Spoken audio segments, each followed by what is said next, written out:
Hello, sweetie. Wait, who's Sweetie? You're a handsome man, officer, with your mustache and your chiseled jaw and that silly dimple on your chin. But dear, you're not for me. I'm too old and too married besides. You must forgive me. I'm getting so scatterbrained. I completely forgot to introduce myself. I'm Lena. My husband Morel and I are staying with our friend Gary just down the street, but I come here for tea when they're away. This Lena is wacky enough for the motley crew. Hire her on the spot.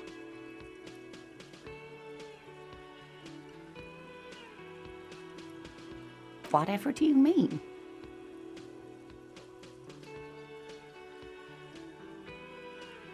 Sequence killers? Oh my. But I think you already have a partner, sweetie. A partner who needs you to help him get a corpse down from a tree. I can assure you with absolute certainty, there are no sequence killings taking place in Martinez. Now, gentlemen, no need to squabble. I wouldn't be of much use to you anyway, sweetie. Thank you, but Martinez isn't the most wheelchair-accessible place, you see.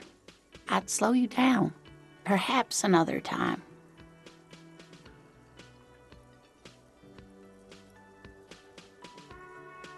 Oh, I'm perfectly all right.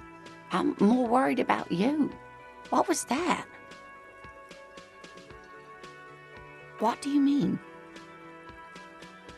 He's just on edge because of the lynching. Don't judge him too harshly. Anyway, I'm glad you weren't injured. Yes, officer. You look rather dazed. Like a stunned fox.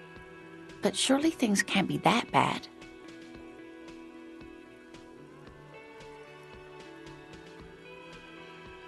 Oh my. You know where we are, right? That's right. And where is the Whirling in Rats cafeteria itself located? Yes, indeed. We are in the fine city of Revachol. How would I even begin to tell you? Revachol is the most beautiful city in the world. We're fortunate to be here, you and I. I haven't seen very many other cities personally, but everyone says so. Revachol is a rare jewel. This city used to rule the world, though it has seen better days. Speaking of history, you know what year it is, yes? There. The year is 51, and spring has only just started. I'm sure there are better days ahead. She looks flustered, her hands smoothing out the creases in her blanket, even as she attempts to reassure you. The lieutenant studies you, rubbing his chin. I'm beginning to suspect that you might indeed be completely adrift in this reality, thinks the lieutenant. How can it be that bad? Never mind, we're in this now. I can tell that this is taxing for you, so I'll just ask one more question.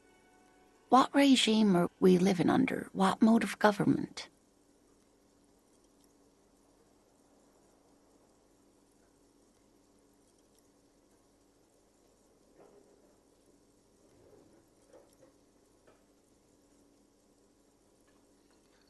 Actually, we are not. You could say that about almost any other nation, but not Revachol. Try one more time, officer. What mode of government? Oh, no. Nothing like that, dear. Revachol is a zone of control, led by an alliance of foreign powers called the Coalition. We have almost no government of our own, and certainly not one who's horseback. Oh, dear. This is troubling. You really ought to know that, being one yourself. There aren't any cops in Revachol, not in the traditional sense. The status of law enforcement has been a complicated matter since the revolution. But we should stop for today, sweetie. You look like you need a break. Besides, I'm not the best person to explain the big things to anyone. She's scared now. She's realized you really are brain damaged. Someone more educated in sweeping matters. Maybe you should ask. No, I'm not an encyclopedia. I won't be a guide either. I'm a detective. Of course. Then I don't know. Someone rich, maybe? Wealthy people are educated. Though I don't know where you would find a wealthy person in Martinez. That's a good point. This doesn't look like Rich Central. Oh, sweetie, I heard your conversation with the manager about your financial troubles. When do you get your next paycheck? Try to force a tear out of your duct. Really rip into the whole emotional aggression thing.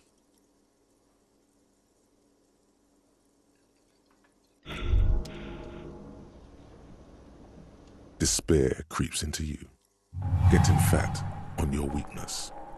Whatever noble intentions you once had as a police officer, it's eating them all up now. You're still coming up with sentences. That's a step up from total annihilation, right?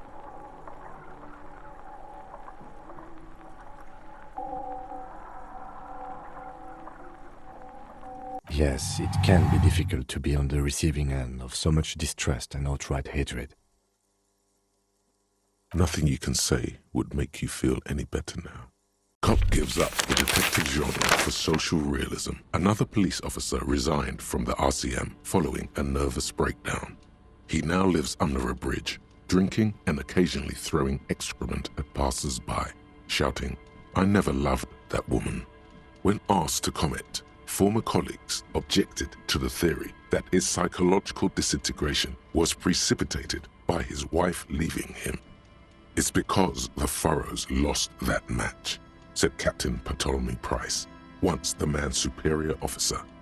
"It's because he couldn't get a big gun from acquisitions, and anyway, police work really burns you out after a while," Satellite Officer Jean-Vic Mayer, the deranged former cop's partner, commented. Sergeant Mac Torson, another former colleague, did not propose any theories, merely saying, "Whatever happened to him wasn't about birds. He got fucked, that's all."